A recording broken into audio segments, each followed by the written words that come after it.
नमस्कार यवतमाळला. सावकारग्रस्त शेतकरी आणि आत्महत्याग्रस्त शेतकऱ्यांच्या विषयावर काम करते. सोबतच महिला हक्क आणि महिलांच्या समुपदेशन किंवा महिलांच्या अधिकारांवरती कायदेविषयक अवेअरनेस असे प्रोग्राम्स घेत असते. गेल्या काही वर्षांमध्ये यवतमाळ जिल्ह्यात शेतकऱ्यांच्या आत्महत्या होण्याचे प्रमाण वाढले. यामध्ये अनेक इश्यूज आहेत. एक किंवा दोन इश्यू सांगू शकत नाही आपण शेतकरी आत्महत्येच्या मागे, पण गेल्या एका वर्षात यवतमाळ जिल्ह्यामध्ये भयंकर आत्महत्या होत आहे. पण या मागची काही पार्श्वभूमी अनेक वर्षापासून असेल, तर मागच्या काही दिवसांमध्ये एक दोन प्रकरणे माझ्या फार प्रकर्षाने लक्षात आली की जी धंदाडलेली लोक यवतमाळ शहरातली म्हणा किंवा राजकारणी लोक म्हणा मोठ्या प्रमाणात शेतकऱ्यांची जमीन हडपण्याचं काम करतात. त्यातलं एक प्रकरण 2020 मध्ये माझ्या निदर्शनास आलं आणि बऱ्याच दिवसांपासून मी खालच्या कोर्टामध्ये कोर्टात आणि डिस्ट्रिक्ट कोर्टात चालवते.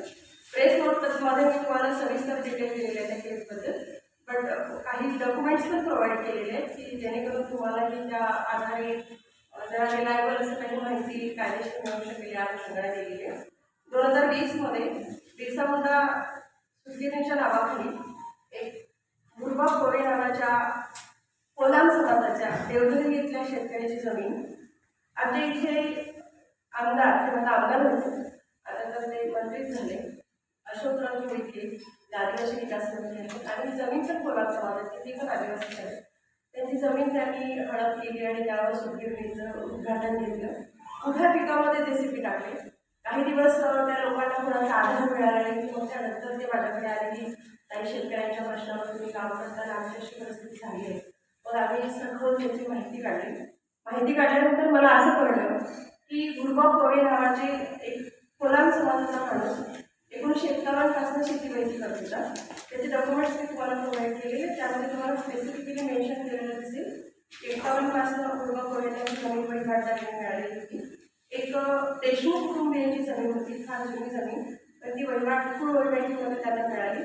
आणि अतिशय अशिक्षित कुटुंब आहेत, म्हणजे खूप गरीब लोक आहेत, त्यांची 2 वेळची जेवायची सोय राहणार नाही अशी लोक आहेत. तर त्या लोकांनी त्या जमिनीवर स्वतःचा फेरफार किंवा हे सगळे डॉक्युमेंट्स तयार केलेले नव्हते, परंतु ते वैधीमध्ये होते. 2013 मध्ये त्या आपल्याकडे डिजिटल सातबारे आले. 2014 मध्ये डिजिटल फॉर्मेशन झालं सगळ्या डॉक्युमेंट्सचं. आणि ओनरशिप आणि पजेशनचे 2 जे कॉलम होते, पूर्वी हार्ड कॉपी असायची, आपल्याला सर्टिफाईड कॉपी तलाठी द्यायचा, तेव्हा ओनरशिप आणि सातबारा पजेशन दोघांचीही नावं मेन्शन केलेली असायची. परंतु त्यांनी काय केलं की जेव्हापासून डिजिटल सातबारा झाला फक्त ओनरशिपचं नाव ठेवलं आणि पजेशन वगैरे जे होते त्यांचे नाव भेटवले सातबारा. आणि नेमका त्या गोष्टीचा फायदा घेत तलाठी संलग्न करून एक रोड टच असलेली हायवेची जमीन जी आज 40-45 एकरची जमीन आहे, ती जमीन या विखे साहेबांनी त्या शेतकऱ्यांच्या माहीत नसताना, त्याला काहीच माहिती नाही, ते विचार आपल्या वैकी करून राहिले होते. उभ्या पिकात जेसीबी टाकून ते शेत पूर्ण प्लेन केलं आणि तिथे सुटगिरणीचं उद्घाटन घेतलं आणि याला प्रचंड मारलं गरिबांना. मारल्यानंतर ते मग आमच्याकडे आले आणि म्हटलं की नाही आम्हाला काहीतरी कागदपत्र काढून न्याय द्या. ते सगळं डिटेल्स घेतलं आणि त्यांच्या विरुद्ध तक्रार दिली पोलीस स्टेशनला. तक्रार दिल्यानंतर 3 दिवस शेतकऱ्याला पोलीस स्टेशनच्या भोवताली फिरवलं, कोणी त्याची तक्रार सुद्धा नोंदवून घेतलेली नाही. प्रचंड मारहाण घडवली गुन्ह्याच्या हाताने, त्यांच्या शेतात जाऊन त्यांच्या घरावर जाऊन मारहाण करणं आणि ती जमीन ताब्यात घेऊन तिथे सुटगिरणी बसवण्याच्या हिशोबाने त्यांनी प्रयत्न केले होते. पण रेकॉर्ड पाहिल्यानंतर आमच्या लक्षात आलं की संपूर्ण रेकॉर्ड 50 वर्षापासून त्यांच्या नावावर आहे आणि त्या माहिती करण्यात जमीन मिळालेली आहे.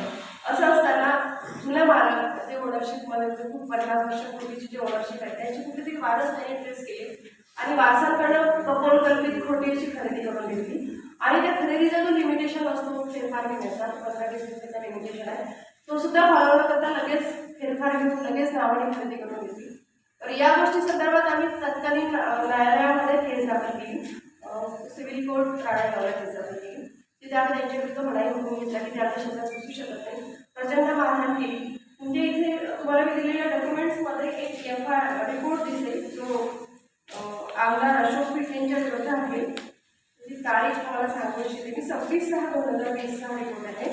विठ्ठल नामदेवराव कोळे राहणार देवधरी यांनी अशोक रामाजी विखे आमदार रायगाव विधानसभा व इतर असा एक रिपोर्ट दिला की त्या लोकांनी जशी मारहाण केली या संदर्भात आजही या तक्रारीवरती एकही गुन्हा नोंद झालेला आहे देवधरी पोलीस स्टेशनला, म्हणजे पोलीस स्टेशनला. ही लोक रोज फिरतात घराच्या होतात की आमची शेती आम्हाला भेटेल की नाही ताई, की आपण कुठे नाही करू. आणि यांनी इतक्या इतक्या मोठ्या प्रमाणामध्ये सगळी सेटिंग लावलेली अधिकाऱ्यांची आणि कर्मचाऱ्यांची, तलाठी सुद्धा त्यांच्यासोबत मॅनेज झाले. आणि अडाणी लोक फिरत राहतात, विषयाची अर्ज त्यांना मिळालेली नाही आणि स्टे आहे म्हणजे पजेशन आमचं आहे, पण त्यांनी प्रकरण अजूनही कोर्टामध्ये प्रलंबित आहे. पण या सगळ्या प्रकारामध्ये आम्हाला हे म्हणायचं होतं की तुम्हाला जर कुठला व्यवसाय द्यायचा आहे आदिवासी विभागामध्ये, मी राळेगाव विधानसभा मतदारसंघात गेले, तर तुम्ही व्यवसाय देण्यासाठी एखाद्या गरीब आदिवासीचं 2 वेळचं अन्न किंवा 2 वेळची रोजीरोटी तुम्ही गमावून स्वतःसाठी व्यवसाय करू शकत नाही किंवा त्या वर्षावर तुम्ही राजकारण करू शकत नाही.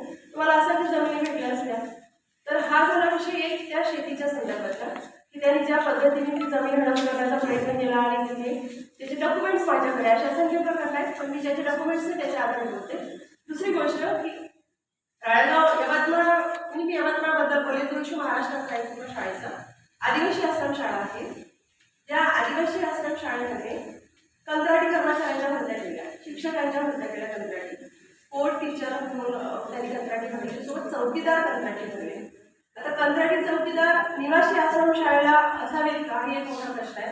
कारण जिथे आदिवासींच्या मुली असतात, त्या दोन म्हणा किंवा वयात आलेल्या मुली असतात 10वी पर्यंतच्या 7वी पर्यंतच्या, तर या मुलींच्या ठिकाणी रात्री चौकीदारीसाठी असणारी लोक एक तर ती पूर्ण वेळ असायला पाहिजे, कारण ती जबाबदार राहते. त्यांनी कंत्राटी लोक भरली आणि कंत्राटी शिक्षक भरले, स्पोर्ट टीचर, आणि त्यांनी त्या मुलींचं शोषण केलं. बरं, त्या मुलींनी वारंवार तक्रारी केल्या डिपार्टमेंटकडे, महिला आयोगाकडे त्यांनी पहिली तक्रार केली, त्यांची तिथल्या वॉर्डन आहे इंदुले मॅडम, त्यांना तक्रार केली आणि मग त्या मॅडमने ती तक्रार एचएमला कळवली. कारण तिथे फक्त 2च परमनंट पद होती गव्हर्नमेंटची, एक मॅडम वॉर्डन मॅडम आणि एक एचएम, आणि बाकी सगळे कंत्राटी भरलेले शाळेमध्ये. तर त्या एचएमने ती बाकी दाबून ठेवली आणि कंटिन्यू मुलींचं शोषण चालू राहिलं.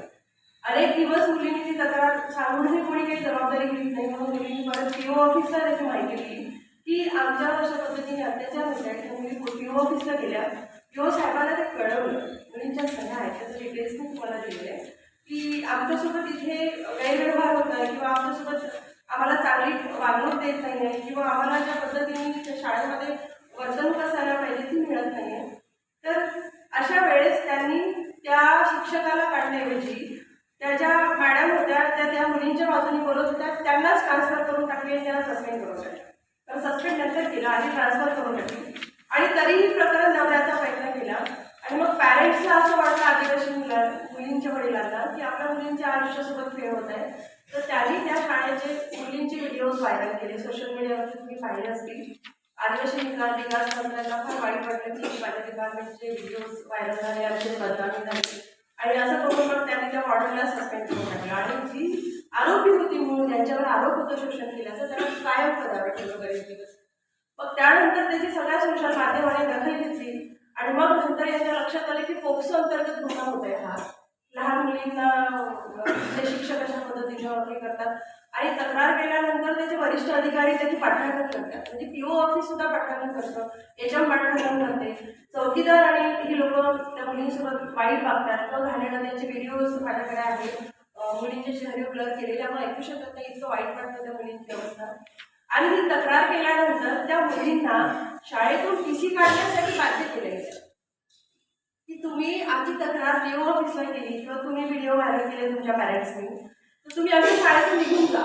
आणि त्या मुलींना तिथून टीसी काढून दिला जबरदस्तीने. त्या मुली दुसरीकडे शिकत आहे, त्या कंप्लेंट करणाऱ्या वयात आलेल्या मुली होत्या. त्या ज्या छोट्या मुली आहेत ज्यांना काही समजत नाही या सगळ्या विषयातलं, त्यांना काढलं नाही. पण ज्या वयात आलेल्या मुली होत्या 6वी 7वी 8वीच्या मुली, या मुलीला त्या शाळेतून विड्रॉल करून प्रायव्हेट शाळेत पाठवलं. हे कोणी केलेल्या शिक्षकांनी. आणि जेव्हा खूप मोठी बातमी झाली, पेपरवरती आलं, तर तेव्हा त्यांनी पोक्सो अंतर्गत त्या पेपरवरती गुन्हा नोंद केला आणि सह आरोपी याच्यामध्ये केलं. परंतु हे सगळं दाबण्यासाठी जो प्रयत्न झाला ते मला आवाज सांगावं असं वाटतं की आपल्या ज्या विभागाचं आपण पालन करते आहोत, ज्या विभागाचे आपण गार्डियन्स आहोत किंवा ज्या समाजाचं आपण गार्डियन आहोत, आदिवासी समाजाचं, त्यांच्याशी आपण इतकं क्रूरपणे कसं वागू शकतो हा एक मुद्दा आहे.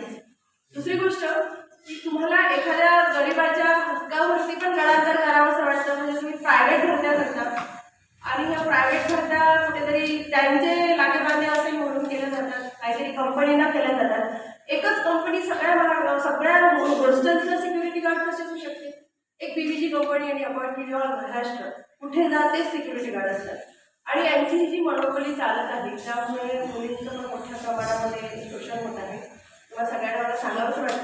की ज्या गुन्ह्याचे आपण रक्षण करते आहोत तिथे आपण रक्षण करते होत चाललेलं आहोत. दुसरी महत्त्वाची गोष्ट आणखी मी 3च मुद्दे पॉईंट आउट केले आजच्या पेजमध्ये. त्यामध्ये तिसरा मुद्दा आहे की त्यांनी अशोक उईके साहेबांनी स्वतःच्या मुलगीला